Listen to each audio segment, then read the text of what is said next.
다니엘이 본 환상, 7장에서 첫 번째 환상, 8장에서 두 번째 환상, 그리고 그 꿈보다는 뭐 이상, 환상이라고 볼 수 있는데 해석해주는 가브리엘 천사의 해석, 그 환상을 본 다니엘의 기도, 이런 내용들이 7장, 8장, 9장에 있었고요.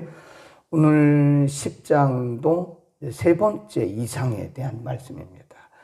그 때가 언제냐, 이걸 잠깐 우리가 먼저 보고 가야 되는데, 역사적인 부분 1절에 보면 바사왕 고레스 3년이라 그랬는데, 고레스라고 하는 부분에 우리가 줄을 긋기 바랍니다. 고레스 왕. 그러니까 지금 그 역사의 흐름을 보게 되면 바벨론, 메데바사예요. 메데바사, 그 다음에 헬라, 로마 이렇게 되는 거거든요. 그러니까 바벨론은 이미 망했어요. 그리고 느부갓네살도 이미 죽었고, 그리고 벨사살 쭉 고레스 이렇게 나가는 거죠. 근데 여기 보면 이 고레스 원년이라고 하는 것은 여기 보면 3년인데, 고레스 원년은 유다 백성들이 바벨론에서 풀려난 해예요. 그러니까 바벨론에서 풀려나서 예루살렘으로 돌아가기 시작한 지 3년쯤 됐을 때다, 그렇게 보시면 돼요. 우리 한번 에스라를 한번 보죠. 에스라 1장을 보면, 에스라 1장 1절에 보면 고레스라고 하는 사람이 나와요. 바사왕 고레스, 똑같은 사람입니다.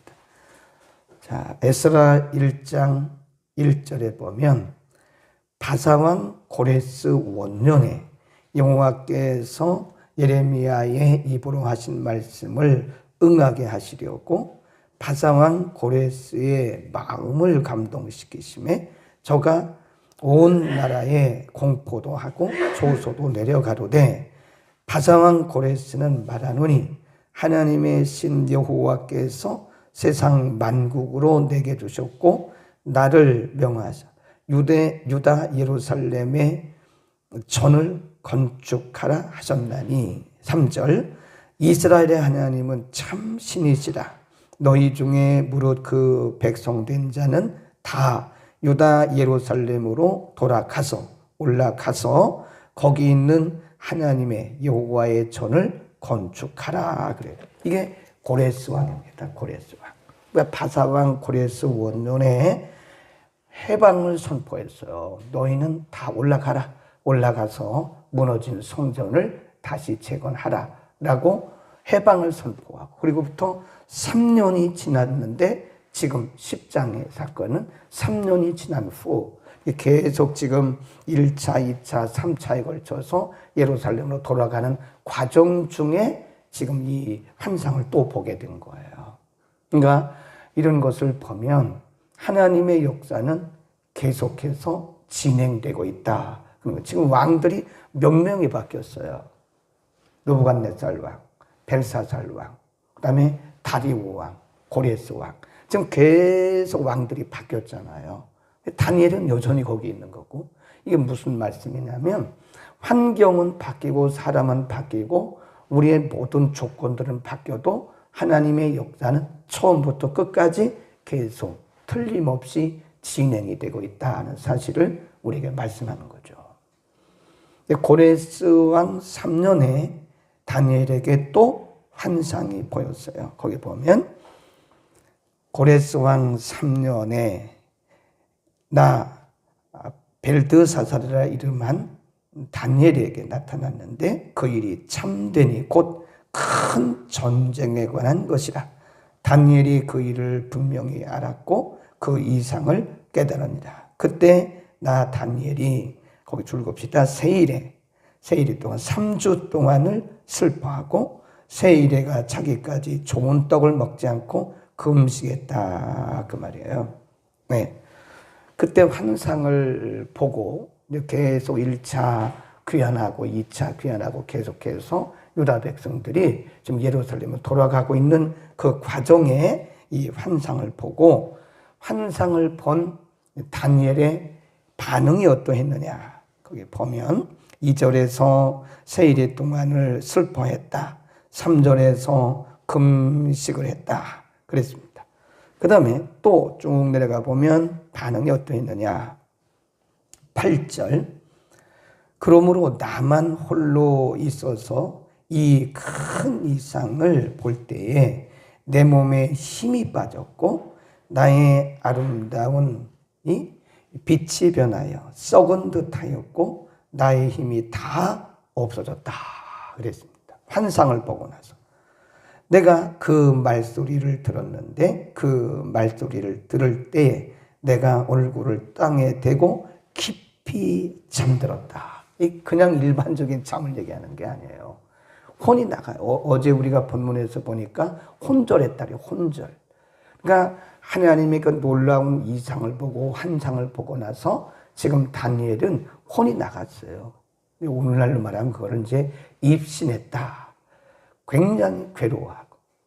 그러니까 우리가 성경에 보면 다니엘뿐만 아니라 오늘은 그런 게 별로 없어요. 오늘날은 성령께서 오셔서 보편적으로 역사하시기 때문에 이런 현상은 별로 없고요. 또 우리가 다니엘처럼 막 그런 환상 본다 그러면 안 됩니다.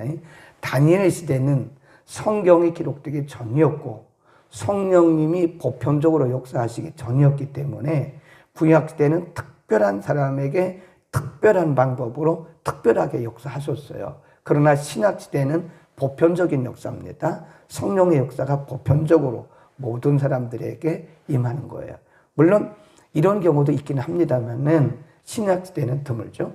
어쨌든 다니엘이 그때는 성령이 역사하시기 전이었고 그리고 성경이 기록되기 완성되기 전이었기 때문에 이걸 해석할 길이 없는 거예요.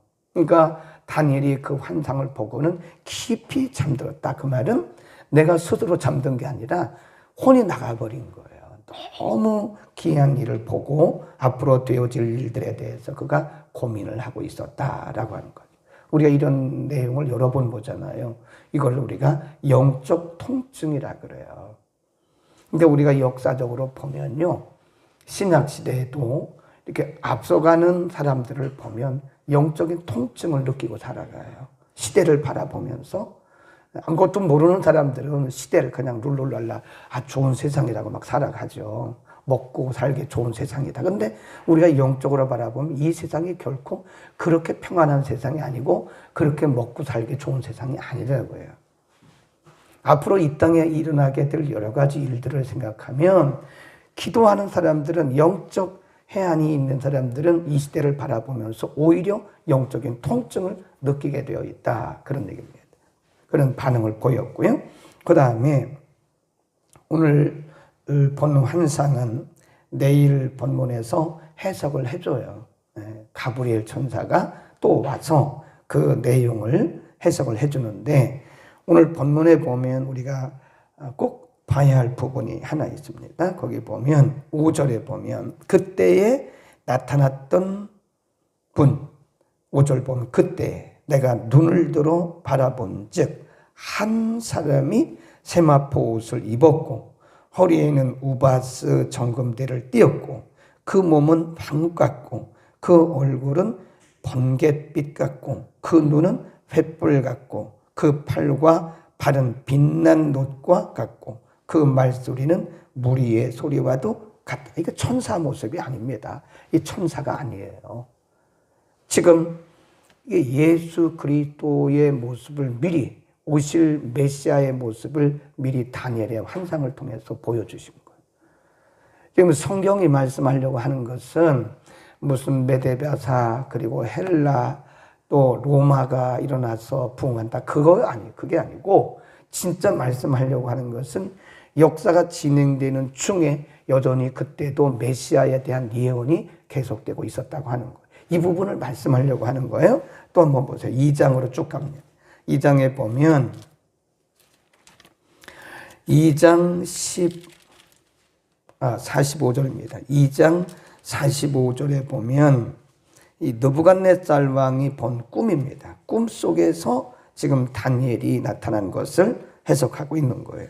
45절 왕이 사람의 손으로 아니하고 산에서 뜨인 돌 거기 줄입니다. 뜨인 돌 제가 말씀드렸던 것 같아요. 뜨인 돌과 있어요. 뜨인 돌. 그 뜨인 돌이 뭐냐에 대해서 제가 설명을 했죠. 오실 메시아를 상징하는 것이다. 그랬습니다. 그 다음에 쭉 내려가 가지고요. 또 7장으로 갑니다. 7장. 느부갓네살 왕에게 보여주신 오실 메시아에 대한 환상이었고 7장 13절로 갑니다. 네. 7장 13절 시작. 내가 또 밤 이상 꿈에 보았는데 인자 같은 이가 하늘 구름을 타고 와서 옛적부터 항상 계신 자에게 나와 그 앞에 인도됨에 그에게 권세와 영광과 나라를 주고. 이게 누굴까요? 예수 그리스도를 상징하는 예수 그리스도. 그러니까 벌써 다니엘 시대인데도 다니엘도 벌써 예수님의 오실 것을 수백 년 전에 미리 바라보고 있는 거예요. 그러니까 다니엘서도 역시 이게 계시서다. 예수님의 오실 것을 지금 미리 가르쳐주는 말씀이다. 아멘. 그 다음에 9장으로 갑니다. 9장에도 보면 이런 부분을 놓치면 안 돼요. 이런 부분을 놓치면 다니엘서의 정말 중요한 부분을 놓치는 겁니다. 9장 25절 시작. 그러므로 너는 깨달아 할지니라 예루살렘을 중고라라는 명이 날 때부터 기름 부음을 받은 자 곧 왕이 일어나기까지. 이게 누구예요? 이게 바로 예수 그리스도예요. 기름 부음을 받은 자. 메시아, 그리스도란 뜻이 기름 부음을 받았다 그런 뜻 아닙니까? 그러니까 벌써 예수님이 오시기 수백 년 전인데도요. 벌써 다니엘 시대에 이방 왕의 꿈을 통해서도 메시아가 오실 것을 미리 예고해 주신 거예요. 다니엘의 환상을 통해서도 예수 그리스도가 오실 것을 미리 예고해 주신 거예요. 이게 다니엘서가요. 이게 상당히 깊습니다. 이게. 예. 그냥 이게 우리가 계시서라고 말하잖아요. 그래서 구약의 계시록이라 그러잖아요. 여기에 예수님의 초림에 대한 말씀, 예수님의 재림에 대한 말씀, 메시아에 대한 말씀이 이 안에 다 들어있는 거예요. 아멘. 그런 걸 보면 이 세상의 역사는요, 그 역사의 중심에 누가 있느냐? 예수 그리스도, 메시아. 구약 시대는 메시아고 우리 시대는 재림하실 예수님인데 이 세상의 역사는 그리스도 중심으로 흘러가는 거예요. 그리스도가 역사의 주인이신 거예요. 아멘. 그러니까 우리가 성경을 볼 때도요, 창세기부터 요한계시록까지 다 볼 때 그 속에 끝까지 흐르는 하나의 사상이 있는데 바로 그게 예수 그리스도에 대한 말씀입니다. 그러니까 창세기를 보면서 아브라함도 그 예수님에 대한 얘기예요. 이삭도 예수님에 대한 얘기고. 그러니까 이삭이 모리아산에서 들이 바쳐지는 이런 것들도 다 그게 예수님의 상징적인 표현이에요. 야곱도 예수님의 이야기고요. 그러니까 이 창세기부터 요한계시록까지 면면이 흐르고 있는 이 맥은, 성경의 맥은 예수 그리스도입니다. 아멘. 이거를 놓치면 성경의 중요한 부분을 다 놓치는 거예요. 네, 가끔 이렇게 보면 설교자들이 뭐 제가 잘한다는 게 아니고 가끔 보면 다 잘하시는데 가끔 보면 이 중요한 부분을 놓치고 사람 얘기만 하더라고요. 아브라함 얘기하고 이삭 얘기하고 요셉 얘기하고 사람 얘기하고 끝나버려요. 그러면 성경의 중요한 핵심을 놓쳐버리는 거예요. 중요한 것은 예수 그리스도를 말씀하려고 하는 거예요. 이사야도 마찬가지, 예레미야도 마찬가지, 다니엘도 마찬가지. 다 그 면면이 흐르고 있는 성경의 핵심은 예수 그리스도다. 아멘. 그러니까 예수 그리스도가 역사의 주인이시다 하는 겁니다. 그러니까 역사에서 예수 그리스도가 빠지면 그 역사는 죽은 역사입니다. 아멘. 예수 그리스도가 왕이고 예수 그리스도가 주인이시다. 예수 그리스도가 역사의 핵심이다. 예수 그리스도가 빠진 역사는 그 죽은 역사죠. 그리고 그런 역사가 있을 수도 없습니다. 우리가 한번 성경을 잘 읽어보세요. 한번 탐독을 한번 해보세요. 이제 우리가 속독했으니까 속독하는 거는 많이 읽는 건데 이제 그건 많이 읽는 것도 좋긴 하지만 사실은 이제 탐독을 해야 돼요. 여러 번 읽은 분들은 계속 속독만 하지 말고 탐독을 해. 깊이 묵상해 가면서 하루에 한 장 읽어도 좋으니까 묵상하고 한 장을 가지고 계속 묵상해 보기 시작하세요. 그리고 그 초점을 다른 데 두지 말고, 아담도 예수 그리스도의 표상이잖아요. 그러니까 그 사람에게 두지 말고 예수 그리스도에 대해 우리가 초점을 맞추고 창세기부터 한번 쭉 읽어보세요. 그러면 성경이 술술술술술 풀립니다. 네. 우리가 그걸 뭐라 그러냐면 구속사적 성경관. 그럼 성경은 예수 그리스도가 중심이에요. 그럼 우리가 그걸 그렇게 성경을 바라보는 것을 구속사적. 그러니까 안경을 뭘 끼느냐가 중요한 거예요. 안경을. 사람이 안경을 끼고 성경을 보면 다 사람만 보이는 거예요. 사람. 네. 그 사람이 사실은 예수 그리스도에 대한 말씀인데 예수님에 대한 얘기는 하나도 안 하고 사람 얘기를 하면 성경을 반쪽밖에 못 본 거예요. 다 예수님에 대한 말씀인데요. 그렇죠. 우리가 어제 추수감사절 드렸잖아요. 그래서 제가 조금 이렇게 많은 분들이 추수감사절 얘기를 하면서 메이플라워 얘기를 자꾸 해서 제가 막 뜨끔뜨끔해요. 저러면 안 되는데 실질적으로 추수감사절은 다시 오실 예수 그리스도를 통한 영혼의 추수에 대한 깊은 의미가 있는 거예요.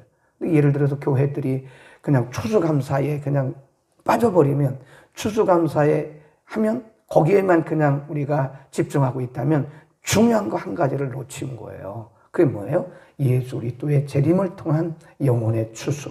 이런 부분들을 놓친 거라는 거예요. 이해하시겠죠? 그러니까 모든 것의 핵심에는, 이 기독 개신교의 모든 절기나 모든 것의 핵심에는 예수 그리스도, 그리고 다시 오실 예수 그리스도, 재림을 준비하는, 그래서 영혼 추수에 대해서 우리가 관심을 가져야지, 그냥 우리가 뭐 먹고 마시고 하는 이런 여러 가지 행사하는 여기에서 머물러서는 안 된다는. 성탄절도 마찬가지예요. 성탄절도 성탄절 이브에 우리가 선물 주고받고 이런 것도 물론 중요하지만 이거보다 더 중요한 것이 뭐냐? 초림하실 예수님을 기다렸던 그때 사람들처럼 우리도 재림하실 예수 그리스도를 기다리는, 재림하실 예수 그리스도를 기다리는 것이 바로 성탄절이에요. 아멘. 우리는 너무 소중한 것을 놓치고 있다는 것을 가끔 생각을 해요. 이 다니엘서가 구약 성경이니까 옛날에 있었던 얘기니까 옛날 이야기로 보면 안 된다는. 이 안에 벌써 예수 그리스도가 1장부터 쫙 흐르고 있어요. 창세기도 마찬가지. 창세기부터 요한계시록까지 성경 전체 66권에 예수 그리스도가 쫙 흐르고 있는 거예요. 우리가 없는 거예요. 네, 우리는 모든 것의 주인이, 그리고 관점이 예수 그리스도로 통한다는 것을 믿기를 축원합니다. 걸어가신 우리 아버지, 오늘 다니엘에게 보여주신 세 번째 환상을 통해서 역사의 주인 곧 예수 그리스도에 대해서 예언을 하셨고, 환상을 본 다니엘의 그 반응을 통해서 우리가 이 땅을 살아가면서, 이 세상을 살아가면서 어떤 반응을 가지고 살아가야 되는지, 그리고 기도하는 사람들에게 일어나는 반응은 무엇인지 우리가 잠시 상고했습니다. 오늘 다니엘서에 이렇게 깊은 예수 그리스도에 대한 말씀이, 예수 그리스도에 대한 메시지가 숨어 있는 것을 발견했습니다. 하나님, 역사의 주인도 예수 그리스도고 성경의 창세기부터 요한계시록까지 면면이 흐르고 있는 분도 예수 그리스도인 것을 분명히 믿습니다. 우리가 행하는 모든 절기나 우리가 행하는 모든 행사들이 다 재림하실 예수 그리스도를 예비하는 행사들이 되게 하옵소서. 우리 개인적으로도 우리의 남은 생애를 예수 그리스도의 정결한 신부로 준비하는 우리의 삶이 되게 하여 주옵소서. 하나님, 우리의 관점을 예수 그리스도의 관점으로 바꿔 주옵소서. 정치도 아니고 경제도 아니고 사회적인 군사적인 의학적인 부분도 아니고 오직 우리에게 예수 그리스도의 관점을 허락하소서. 이 세상을 예수 그리스도의 관점으로 바라보게 하옵소서. 사람들도 우리가 어떤 조건을 따라 바라보는 것이 아니라 예수 그리스도의 관점으로 바라보게 하옵소서. 오늘도 우리에게 귀한 말씀 주심을 감사합니다. 예수 그리스도의 이름으로 기도드립니다. 아멘.